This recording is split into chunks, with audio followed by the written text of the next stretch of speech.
The Myth of Yamaha demo just came out, and the mod actually has some interesting characters with unique backstories. So in this video, I'm going to break down the lore for each of the characters and also explain how Boyfriend is involved in some of the songs. Now, the first character that we're introduced to is called Stargazer, and I don't know if many people actually know about this character, but his backstory goes like this. As his name implies, Stargazer literally started out as a star, and when people actually would stay up at night and look into the sky, he would be looking back at them, pondering about the humans below, just like they're pondering about outer space. He was especially curious with the video games that humanity was able to create, and as most of you can probably guess, the game character that he became the most obsessed with was Sonic the Hedgehog. Now, one day when Star was actually gazing down on the world, he suddenly started to fall until he crashed into the earth like a shooting star. And the first thing that he noticed when he landed was that he was unharmed, and then the second thing was that he could move his body freely. And with this new freedom, he decided to go and find one of those video game consoles that he had been so obsessed with, specifically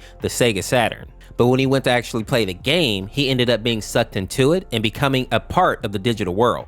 And since he was in the game world now, he decided to actually take on a form that would be more fitting, that of course being Sonic the Hedgehog. And when you look at it, you can kind of tell that it wasn't fully done. As you can see here, he literally has no legs and his face is pretty disfigured, but I guess it did kind of capture the essence of Sonic. Now, I believe the game that he specifically got trapped inside of was Sonic R, and the opponent in his song here is actually Sonic the Hedgehog, but it has a little bit of a twist. Apparently, you can fight Stargazer as regular Sonic, or you can collect all the emeralds and fight him as Super Sonic.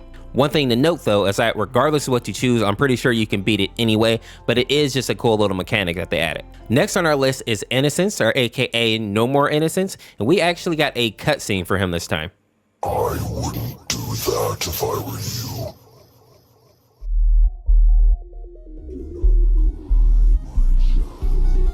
You are not alone.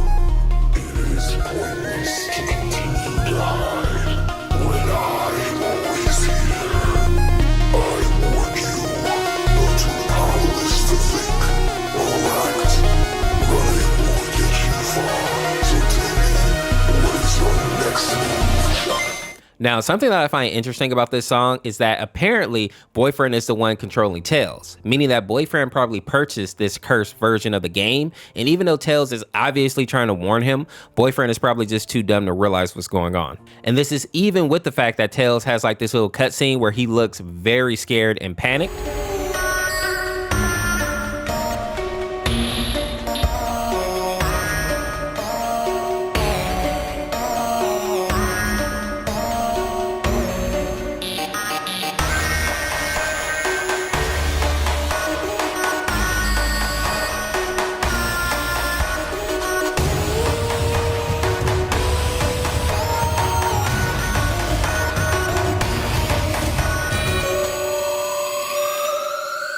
And this scene here where Innocence is literally trying to get out of the TV and attack Boyfriend. And just so you understand just how dangerous Innocence is, I'm going to put a little clip here that kind of explains his backstory. And Innocence is actually a Japanese spirit that feeds off the happiness of children. The children that he feeds on the most are children who are fans of Sonic the Hedgehog. Now, the good news here is that he doesn't actually eat the children. He just eats that happy feeling that they get when they're playing Sonic the Hedgehog. The bad news here, though, is that he also makes the children even more addicted to the video game. So basically, he takes kids who are already playing this game a lot and he makes it to where the game is kind of like a drug. And if the kids don't actually play the game, it's almost as if they go through a physical type of pain. The game is no longer something that they do in their free time or just for pleasure. It becomes something that they have to do. So while Innocence may not be as dangerous as some of the other characters that we've covered on the channel, he is definitely anything but innocent. Whenever he finds himself in a new home, he has nothing but ill intent and malice towards the children that also reside in that home. Now, the backstory for how people actually found out about Innocence is kind of interesting. Basically, when Sonic the Hedgehog 2 came out in Japan, there were a bunch of reports about these fake cartridges that were also being picked up by children. When you actually put the game in, it was obvious that they were just mediocre copies of Sonic the Hedgehog. If you look at Innocence, you can obviously tell that he doesn't look anything like Sonic. But the thing that was frightening is that when people actually came into contact with the game, even if they just touched it, they would start to display some pretty bad symptoms, such as intense headaches. They would also start to lose their eyesight and start to have these weird stomach aches. And the worst symptom was that some kids, especially after they had played the game for about a week, they suddenly started losing the ability to walk or even stand up. And now that we know how innocence works, we can probably understand that the reason that he takes away their ability to walk is so that they'll have to sit in bed and play that game even more. The sad part here is that most of these kids are too young to even understand that anything is wrong, so they tell their parents that they're fine and all they want to do is continue playing this game, having no idea that this evil spirit is basically compelling them to play. Something that I actually find terrifying about Innocence is once parents started figuring out that something was wrong with their children and trying to reach out for help, Innocence had basically already infiltrated the entire home, meaning that he wasn't just affecting the children but also the adults. And he basically affects adults by making sure that they don't get proper rest, and also he keeps them from making like coherent thoughts and sentences. And I know for some people they may think that not being able to sleep really isn't a big deal, but if a person doesn't get proper rest, especially day after day after day, it's basically like they're sleepwalking when they're fully awake. It kind of turns them into like a zombie of a person. So even if people were able to call the police and try to get help, they couldn't actually communicate what was going on. And even people who were able to make coherent thoughts, in the background of their calls when they were trying to get help, there would be this demonic voice speaking over them, so people couldn't actually hear them anyway. And people who would try to come and help those families usually ended up getting affected as well, and then the cycle starts all over again, making this guy surprisingly dangerous. Next, we have this character here named Smiley.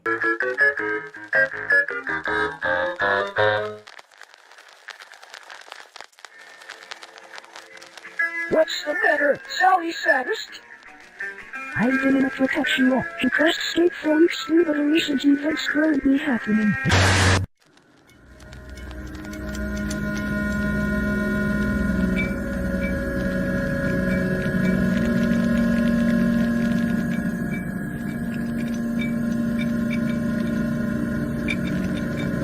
You sound like a moron. Thankfully, I have a solution to your current problem. You do? We at Smiley.com have created a drink that will not only make you smile, but will also taste delicious.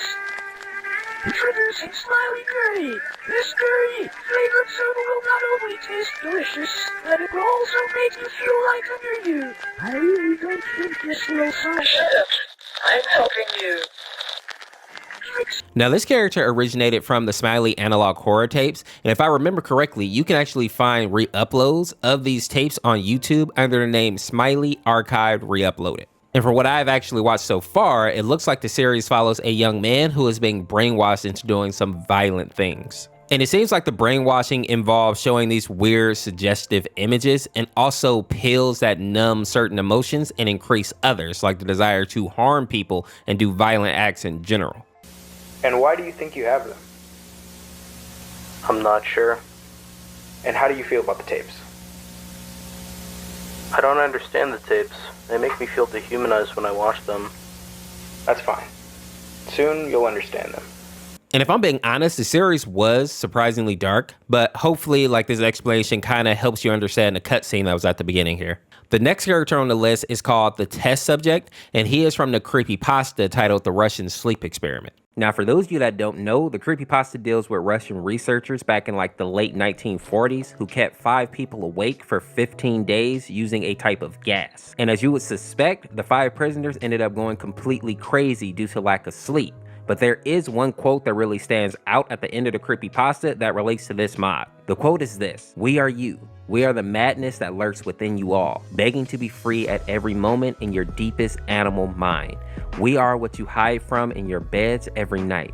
We are what you sedate into silence and paralysis when you go to the nocturnal haven where we cannot tread." And what this means is people stay awake for too long, we fall victim to madness. And this is what we get to see from the test subject in his mod with his wide, crazy eyes and his screaming. The lack of sleep has really made him go mad, just go crazy. And the last character in this mod is called Smile Dog, and he is a character that was created back in 2008.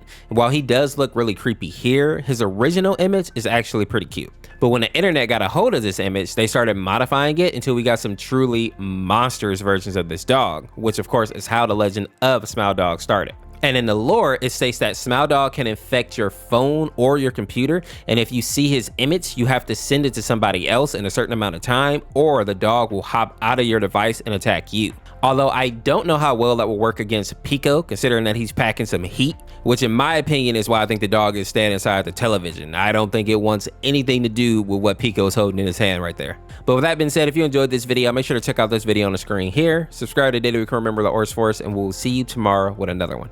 Peace, peace.